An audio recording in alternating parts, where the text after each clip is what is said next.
Bismillah, alhamdulillah, hamdan yuwafi ni'amahu wa yukafi'u mazidah. Puji syukur kita panjatkan kepada Allah.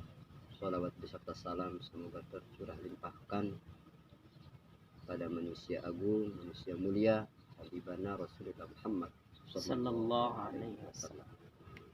Banyak hal-hal yang harus beliau jelaskan karena ketidaktahuan atau kekurang pahaman, khususnya dari diri saya, gitu.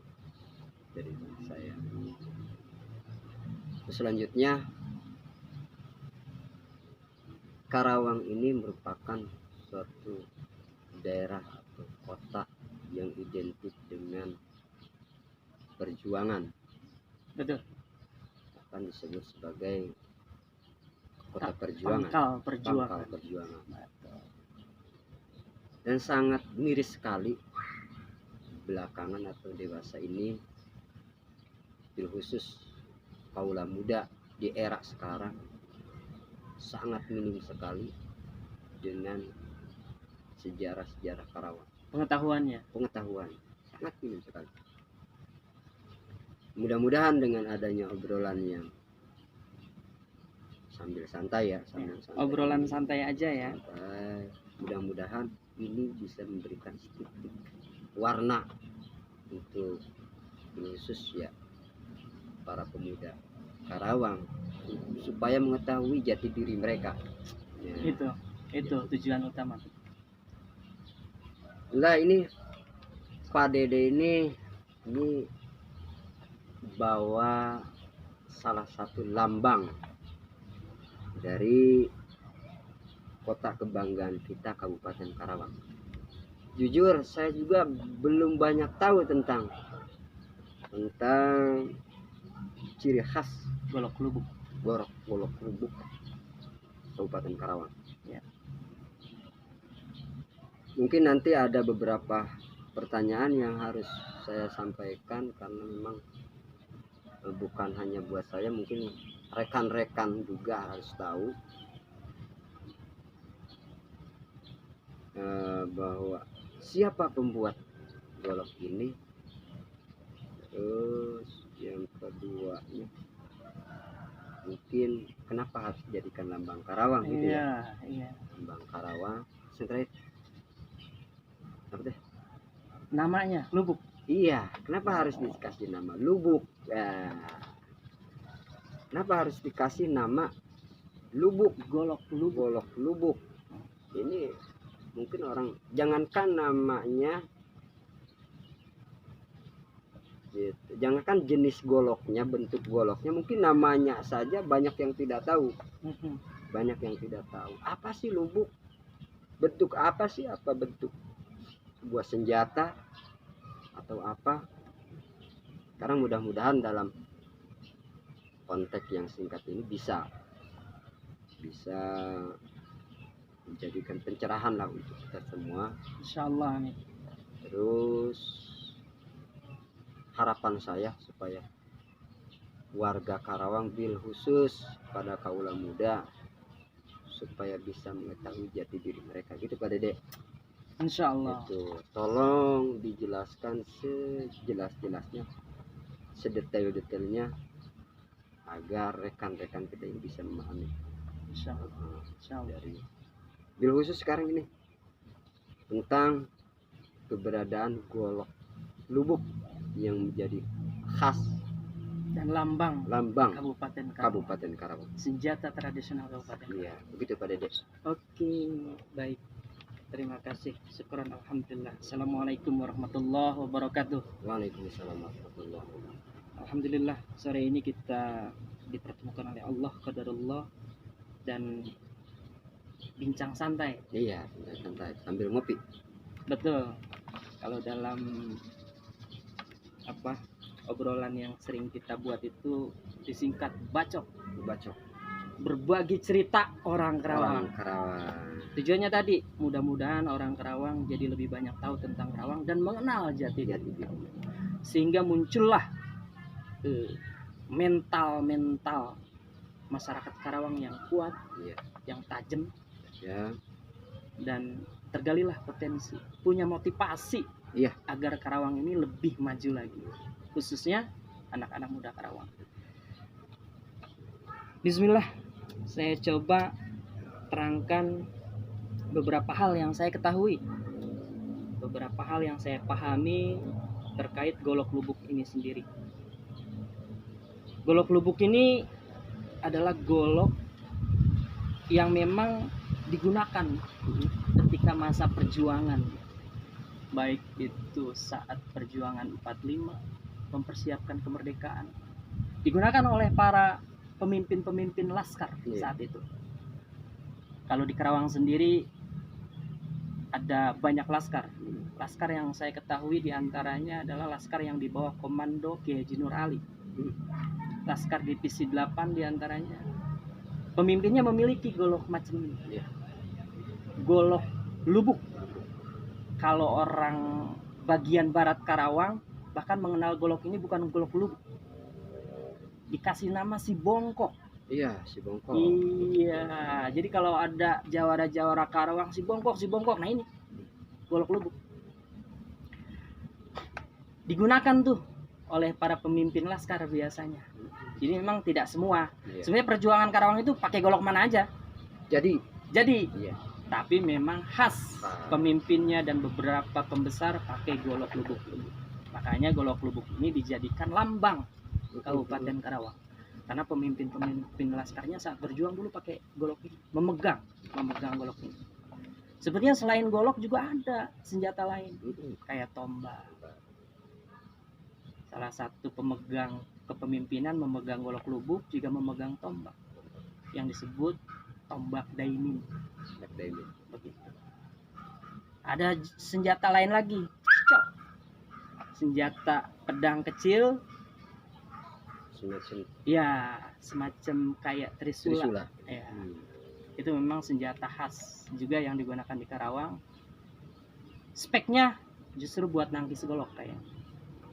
Itu dimiliki oleh salah satu pejuang di Kabupaten Karawang, khususnya di daerah Batu Jaya.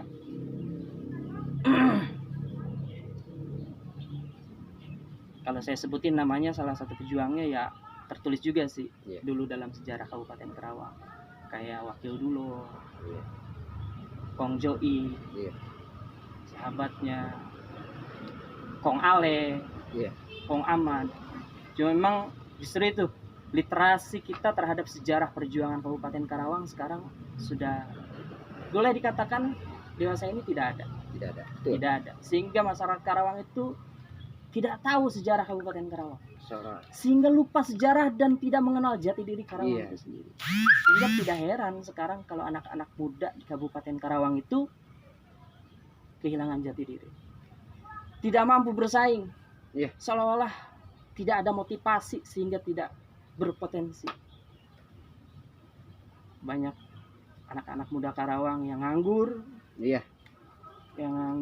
yang kalah bersaing dalam kompetisi persaingan, karena memang mereka itu kurang literasi tentang jati dirinya sebagai masyarakat Karawang. Padahal Karawang itu sendiri sampai dijuluki kota pangkal perjuangan, bukan julukan yang main-main. Betul.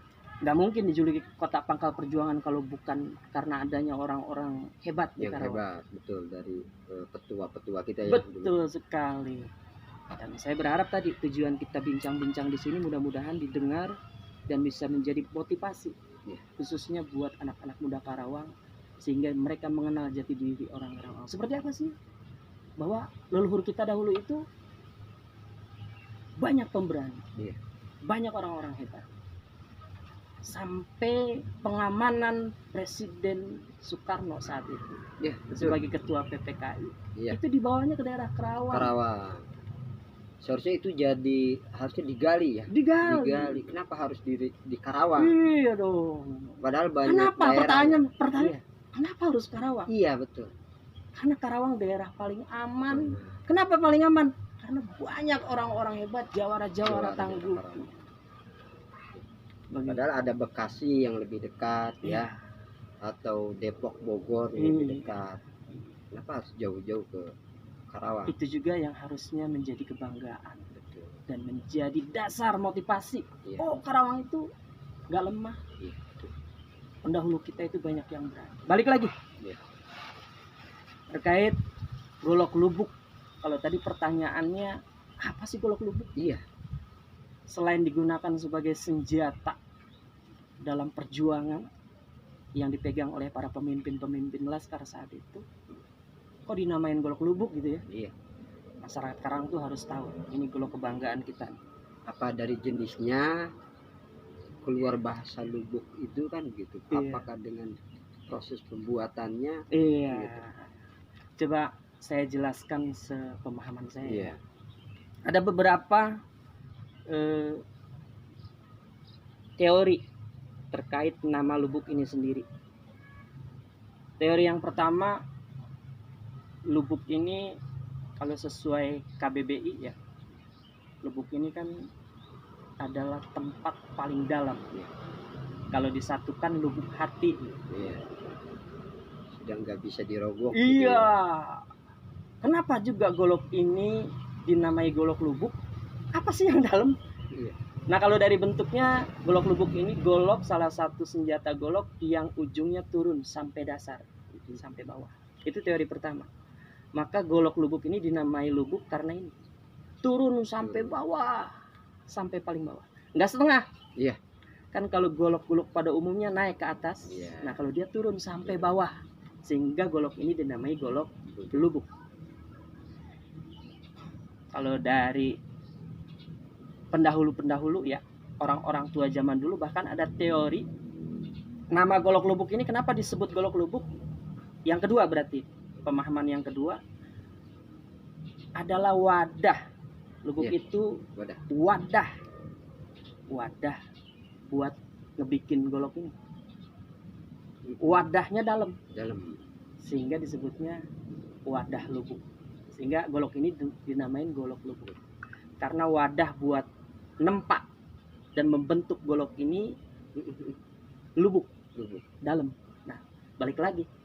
Jadi lubuk itu diambil dari makna dalam paling bawah dan paling dasar. Itu diambil dari proses pembuatan ya. Ya, itu dari yang tadi. Kalau lubuk yang pertama itu dari jenis. Nah, dari karakter iya. Ujung goloknya yang turun Iya. sampai bawah ini. Itu. Kalau nama lubuk itu. Yang kedua, yang ketiga berarti. Yang ketiga, ini kita sarungin dulu ya. Iya. Ada ngeri ya, pusaka tua. Yang ketiga, lubuk ini sebetulnya penamaan, menurut teori yang ketiga, penamaan yang diberikan oleh ungkapan Kiai Haji Nur Ali. Iya. Perjuangan di Karawang pakai golok.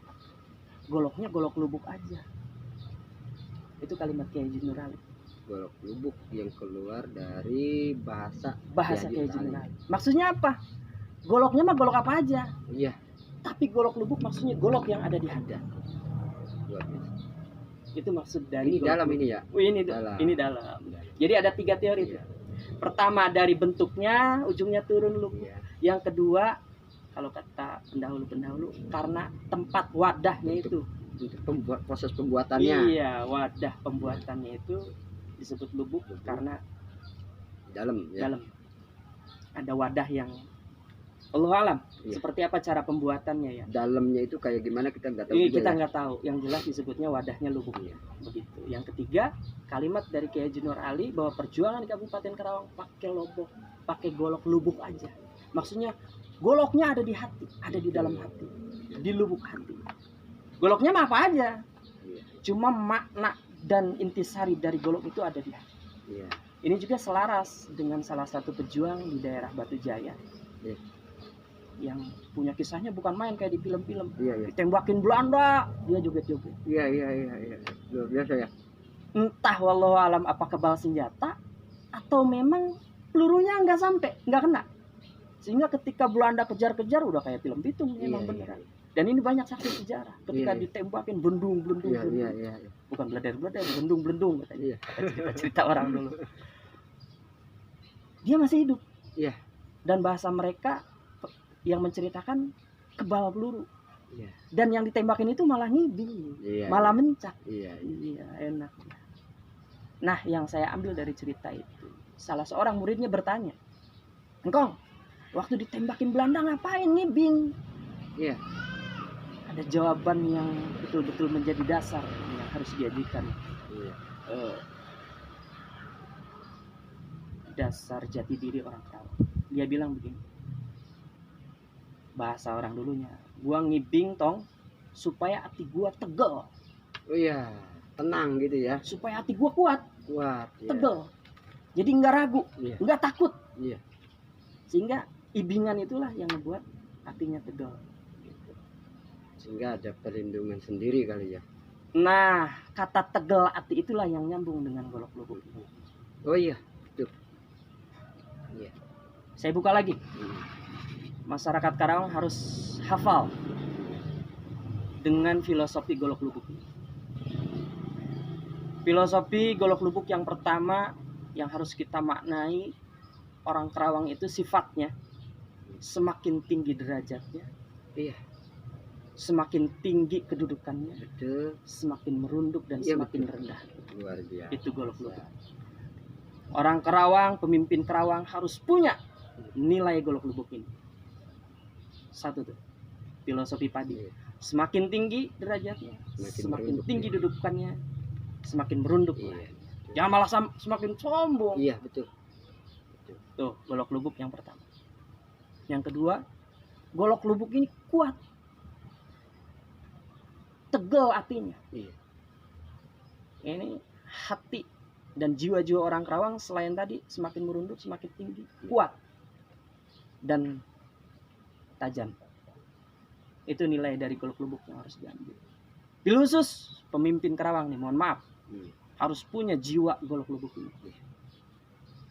Jangankan pemimpin kita nggak tahu tentang ini. Wallahu alam. Tapi mudah-mudahan tahu dan ya. Menerapkan makna golok lubuk ini di dalam hatinya. Semakin tinggi, semakin merunduk, kuat dan tajam. Iya, Jadi pemimpin. Tajam untuk apa? Tajam untuk menegakkan kebenaran. Itu dia yang penting.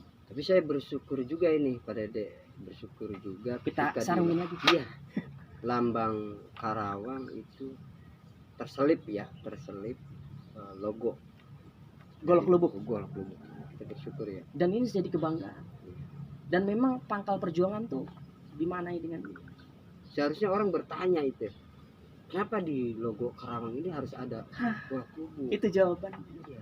Dan mereka harus menjadikan makna golok lubuk itu jati diri. Jati diri. Saya yakin dari Anak-anak muda Karawang kuat, tajam, tajam cara berpikirnya, gali potensinya sekuat mungkin. Harus punya mana orang Karawang ini seperti golok lubuk ini. Dan ketika dia punya derajat, punya kedudukan, bahkan mungkin orang-orang cerdas, semakin merunduk. Dan memang seperti itu sifat orang Karawang. Harusnya. Terutama pemimpin. Pemimpin yang selalu berdoa seperti doa yang dicontohkan Rasulullah. Allahumma arinal haqqa haqqa wa arinal batila batila warzuqna ittiba'ah. Tajam dalam melihat kebenaran mana yang benar, dalam melihat kebatilan atau keburukan mana yang buruk, dan kuat untuk membela kebenaran. Betul, alhamdulillah, luar biasa. Ini makna dari golok lubuk itu sendiri dan teori-teori kenapa ini dinamakan nama golok lubuk. Sekali lagi kalau di daerah Batu Jaya ya, barat Karawang Barat ke sana tuh salah satu pemimpin perjuangannya Wakil Dulo itu kasih nama golok ini Si Bongkok.